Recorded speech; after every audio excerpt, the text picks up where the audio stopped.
Real quick though, for those of you who don't know me, I am a shop owner in St. Claude, Manitoba, small community, about 700 people here in St. Claude. And I've been an owner operator for almost 18 years now, a small facility here. Um, and this estimate scrubber was just something that really interested me, and I started working with their team when I was president of the Automotive Trades Association here in Manitoba, and just saw some great value for shops.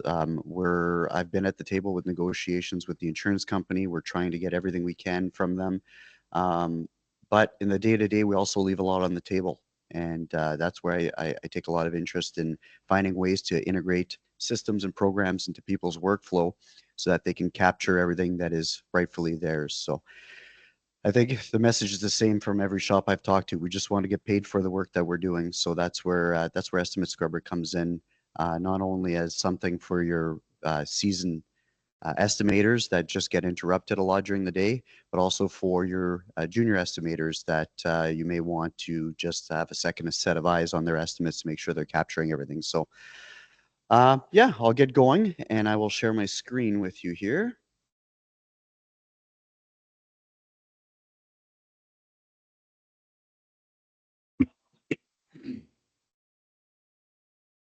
All right, so let me know if you can see the Estimate Scrubber landing page. I see it. Okay, perfect. So for those of you who are using the program, you're very familiar with this landing page. I don't know if there's some shops here that haven't used it yet. Pretty straightforward, very functional setup here. Right, what you'll see right off the hop is we've got this top menu bar here that kind of lets you navigate around the site. More importantly, we've got the estimate scrubbing portal right here. So right as you arrive on the page, you're able to get to work right away, drop and drag a file or choose a file and get scrubbing right away. Before we get into that though, so a couple things I just want to note. Over here on the left side, I've added a CPS Collision Part Source manual that lets you uh, see how the program works, how that feature works. I'll get into that a little bit later. But this is typically will populate any information relevant to new features or how to use the estimate scrubber. On the right, we usually have some flash information, latest updates.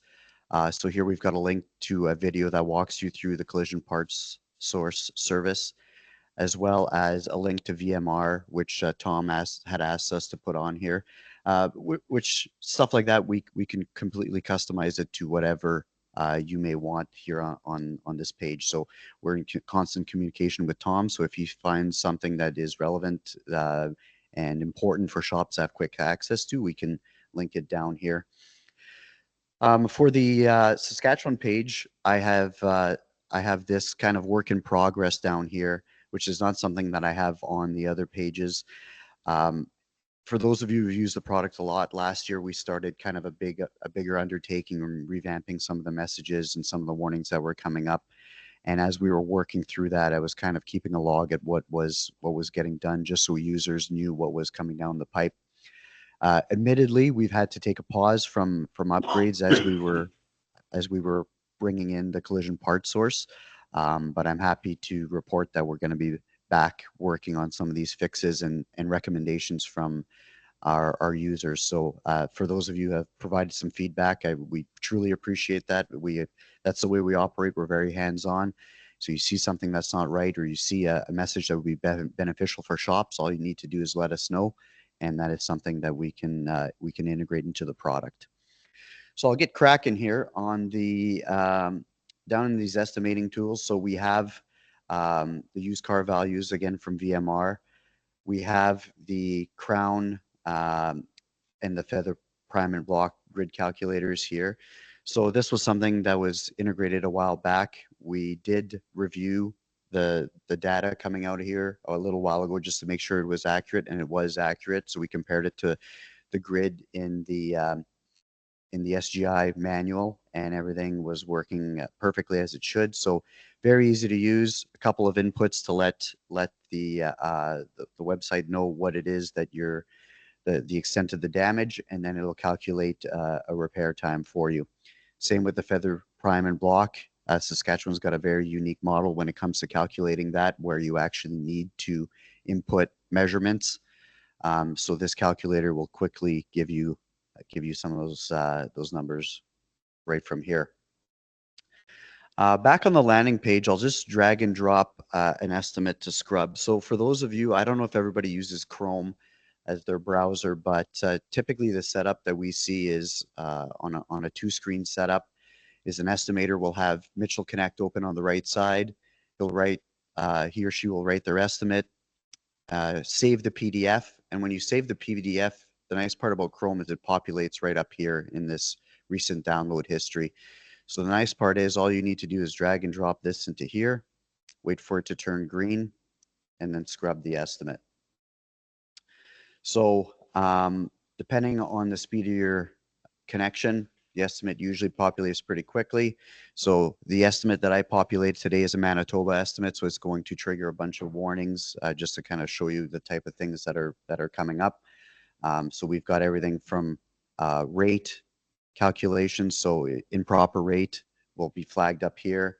Then we've got some of the SGI hard rules that are populated here, so things that are try to focus on rules that are black and white in this area that, you know, according to the SGI rules, you may have missed on the estimate. And then this drop down further down here will give you some suggestions. So these may not apply always to every estimate, but based on the data that the scrubber is seeing, it may apply. So this is simply to run the estimator through a couple of quick checks so that they can understand and make sure they're capturing everything. Yes, Tom? We're not seeing that screen. We're still seeing the landing page, so you might have to switch Oh, your sorry about share. If you could, that. that's Yep, okay. my bad. You're from Manitoba. It's allowed. It's okay. Yeah, yeah, there we go. I'd better be careful. All right, let me know. There you go. There's the estimate. Now I see it. Yeah. Okay, yeah, so Thanks, sorry Norm. about that. That's all So right. I'll just quickly run through it again. On the right side, you've got a copy of the estimate for quick reference. This top drop down will have your rate checks, and then your SGI hard rules that will populate here. So like I mentioned, these are typically black and white rules. And then down here are the recommendations that are typically based on, these could be a little grayer. They may not apply to the claim. That's where your estimator will need to consider what the suggestions are and see if they apply to the vehicle in question. So one of the things I want to touch on while we're on this screen is if there are any errors or anything that comes up that that you feel is not correct, you can simply click on report scrubbing issue, put a little bit of information up here, a quick description of the issue, and then send the issue report. So the nice part about doing it this way is it will automatically send us a PDF of the estimate as well. So we can just run it ourselves through the scrubber and see what the results are. So that is by far the most effective, the quickest and most effective way to get that feedback over to us. Typically within a few hours, I'll respond to you acknowledging that I received it, and then give you an update as to how quickly we can make that correction, or if in fact it does need to be corrected. Going back on this page here, so a couple of one of the most exciting features that we've added lately is the collision part source. So this was something that they had on the product in the States that we wanted to bring over to Canada, and it gives shops the ability to list any parts that they're wanting to sell. So this could be parts that the dealer wouldn't take back. These could be partial sectioning panels. So, you know, a side aperture that you only use the rocker or the cab corner on, and you've got the remainder of the panel left. This allows you to post it. So we launched it a couple of months earlier for testing here in Manitoba. So it's been out in this market a little bit longer. And as of today, we have a little over 500 parts listed here, which has been fantastic. And so we received a lot of feedback. We have We have one shop that was especially happy with it because for them it was just a way to inventory their parts. They mentioned we do like to keep stuff around. We don't like to waste. We don't like to keep too much. We can't be housing every single part, but they try to hang on to some of the things that they think would be useful. And they said, but half the time we forget we even have the parts. So this is a great way to not only inventory your own parts, but also let other shops know what you have available. So the way that it's set up, if I click here, uh, you'll have your manage parts section where you can add parts. So it's very simple. You're just going to enter the year and some information. We do have multiple make and model listings available for the same part because there are some parts that may apply for example, a GM Cadillac part or a Infiniti Nissan part. So that was one of the things that we identified in testing, that there are some part numbers that do cross over different lines of OEMs. Um, and then you're able to select whether it's a new OEM part, a recycled part, or a new aftermarket part, and supply the part numbers along with the section of the vehicle that it applies to. So the neat part about this is that all these sections are related or correspond directly to the sections in Mitchell estimating. So it'll help us as the inventory grows to separate it and make it easier to search.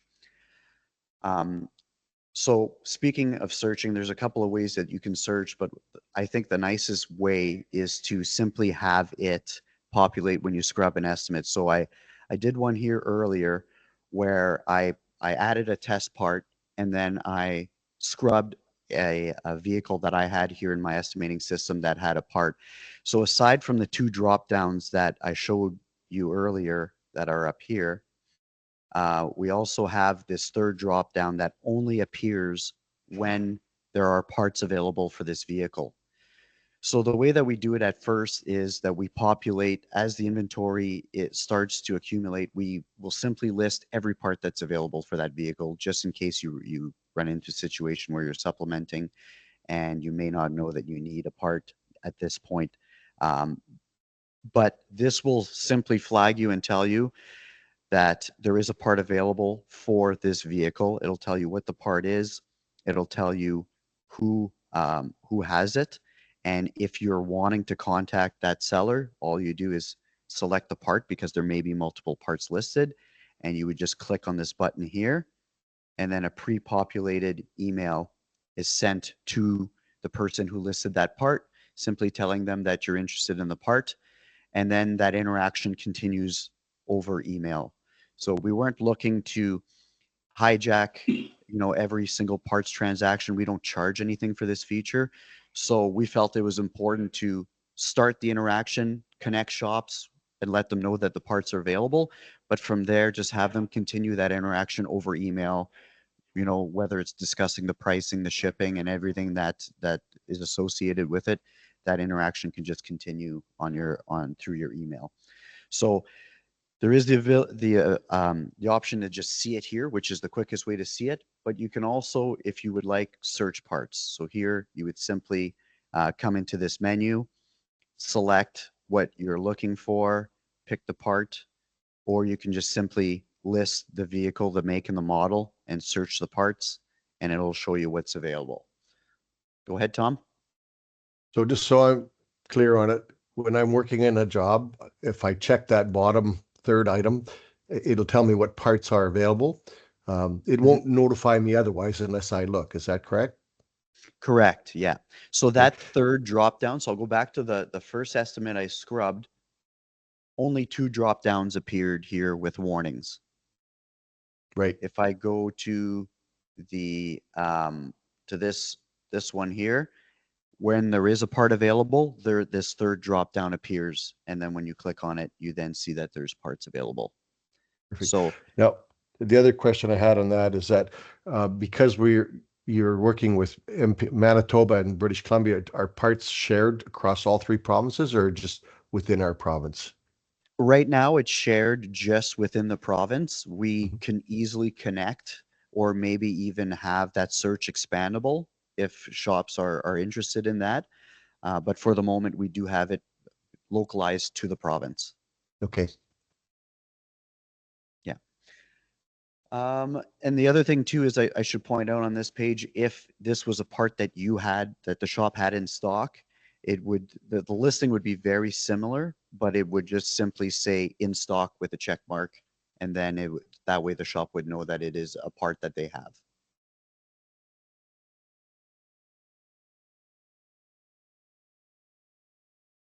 And that is basically everything I wanted to go over today. Just kind of a quick overview, but I have some time set aside. I don't know if anybody else has any questions or anything else they'd like me to go over.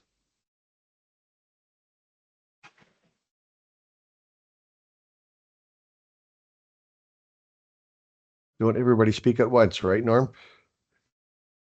Yeah, yeah, no, it is pretty straightforward. So I typically don't get a whole pile of questions. Yeah, But again, if this is something that any of the shops are interested in, and let's say they have a designated parts person that they want to assign to start putting some parts in here, and if they have questions, that's where I'm always available to help them, just to make sure that things are going correctly. One of the things I should mention is that when you're initially setting this up, um, you do have to set up your contact person, your email address, and a message that will pre-populate so that when you click on that button requesting information from another shop, you don't have to populate that information every time. It's just going to send whatever you have pre-populated in here directly to that person. That way it's just one button click and you can carry on with your day. excellent. That's such a great feature, and thanks, Norm, for sharing that with everybody because it could be a game changer for a lot of shops when you're trying to save a job and or get parts in a timely manner. And I like the idea that people have the ability to basically report to you directly if there's issues that they're finding with the program. And it's nice having somebody in Canada that can respond to that rather quickly. So thanks for that. That's great. Yeah, yeah, no, it's no problem, and I know that we have a couple of things that were in development this morning, recommendations from a couple of shops in Saskatchewan on some messages they would like to see, some R&Is when you're working on certain panels. So those were great recommendations that actually apply to all provinces. So we're going to be implementing that across all the platforms in the different provinces. So that's where it's great, where we can, being in the shop every day, I already get some insight when I'm scrubbing estimates myself. But to leverage the power of shops across the provinces that are doing this stuff every day in and out, I think is a huge resource. Awesome. Norm, thank you very much for taking time out of your busy schedule. I know you got a million things on the go, and this is such a great thing. I found the recording, so I will share this recording with our members, and we'll just Perfect. keep plugging away. And I'm really curious to hear from some of the people on this call. If you do use the collision part source feature, how that works for you. We got a little bit of catching up to do. If you guys got 500 parts, we might have. I see one from Shane. That's it. So I just get working on it, right? So thank you very Yeah, much, Norm. Appreciate yeah. it. And I see the comment from Dane too in the chat. So so thank you. Appreciate the kind words. Right on. Okay, guys, Perfect. get your lunch, get back to work. Thanks again, Norm. You're amazing. Sounds good. Thanks again for having me, Tom. Take care, guys. Yeah. Bye bye.